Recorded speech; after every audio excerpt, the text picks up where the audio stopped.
Welcome back to my channel, Grief the Real Talk. In today's episode, I'm going to talk about some of the things we as grievers find difficult to do in our dark hours. When we're feeling raw, grief can sometimes make us sad, even when we look at pictures of our lost loved one that should give us comfort by bringing back memories of the good times, but can also remind of what we no longer have and will never be again. Many people tell us that we should be focusing on the good times we've had with our lost loved ones. It's been a few months plus a year since I lost the love of my life.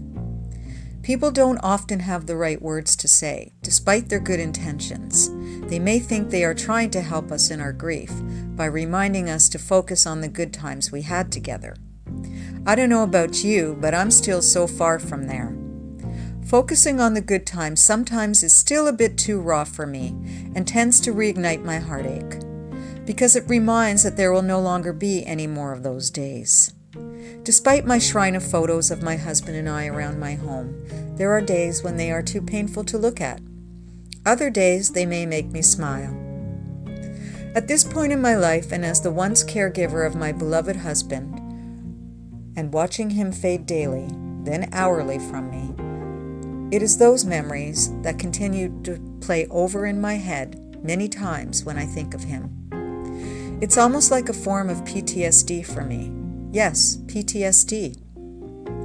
Memories often trigger those frightening, heart-wrenching moments of him dying that remain on replay when I think of my husband, instead of trying to focus on our good times.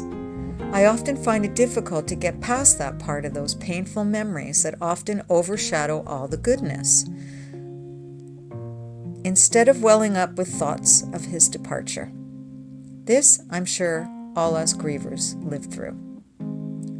When our brains continue to focus on the painful moments, they remind of our lives as we knew our lost loved one, and remind that they will never again be, reinforcing that nothing will ever be the same. These memories can keep the constant flux of grief cycling through us. Death changes us.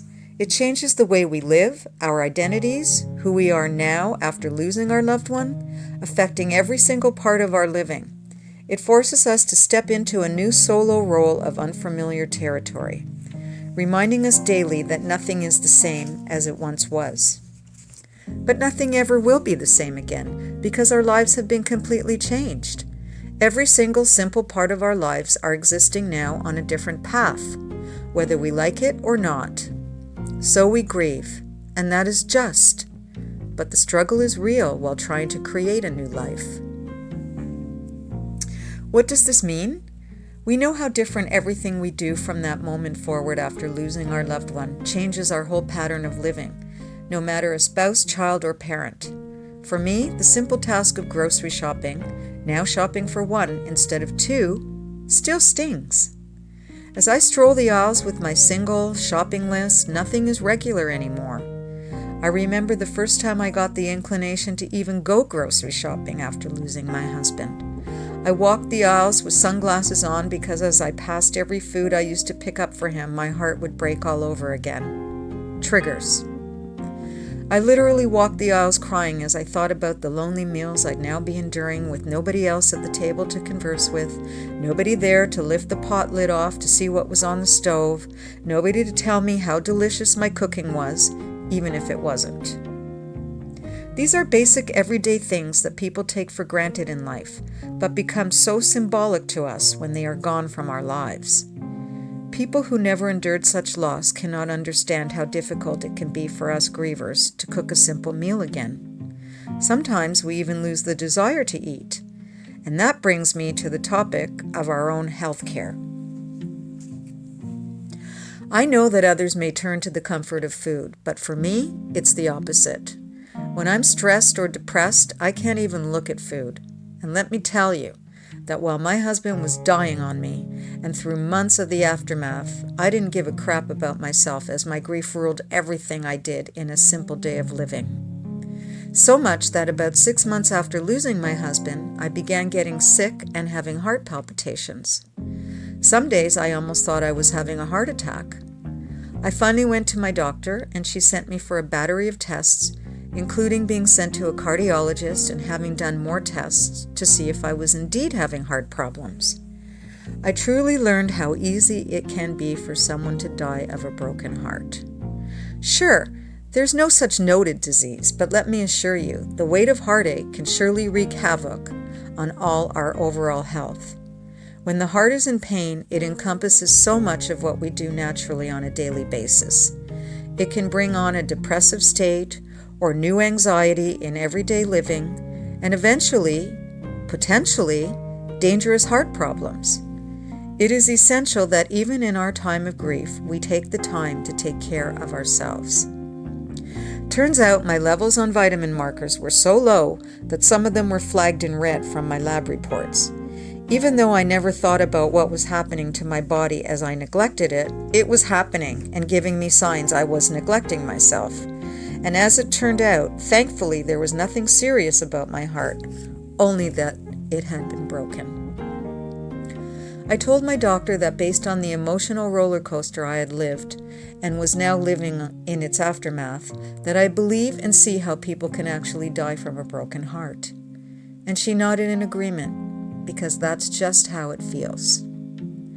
I was so broken that nothing else could matter. My grief took and still takes precedence. I began dropping any concern for myself while I nursed my husband at home in palliative care, and I just got used to neglecting myself as grief spiraled in the aftermath while living on autopilot. My lab results were a wake-up call to get my act together, even though I was grieving. I was alone with no family support, and COVID made sure to keep my friends in their seclusion.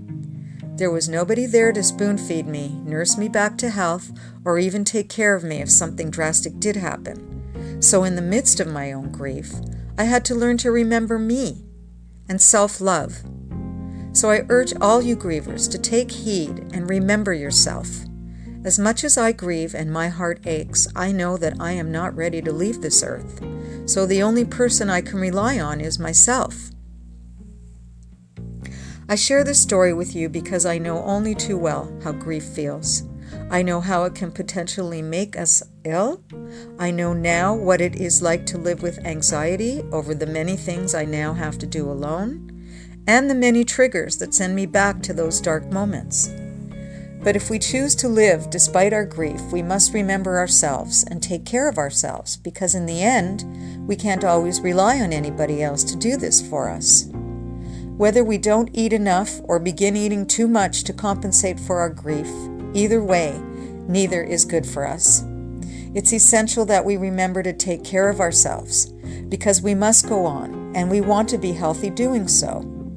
In our journey through grief, it is so easy to forget about ourselves, despite our sometimes feeling like we don't care anymore. But we must care. I am grateful that despite my grief symptoms, I took the initiative to finally realize I wasn't feeling like myself and made an appointment to see my doctor. I know well what this journey of grief can do to us, both physically and mentally. I speak here because for those of you, too, who walk this journey through grief, I want to remind you that when we are lost in the depths of grief, we sometimes don't realize how badly we are sabotaging our own health. And despite this new hurt that we are living with, we still must live. We are the ones left behind to honor our lost loved one, and we know that's what they would want for us. And as many of us have witnessed, we know how debilitating it is to not live in good health. Despite my grief, I recognized my own health was declining. There was nobody there to take care of me as I did for my husband. So I shook it out of my darkness and swallowed the reality that my life was going on and I didn't want to spend the rest of it being sick. So I would urge you all to do the same. Pay attention to your diet, get out, go for a walk, talk to people, anywhere, in the grocery store, on a bus, on the phone, wherever you go. Whatever it takes to let in some human connection to remind ourselves we are still present. We need that.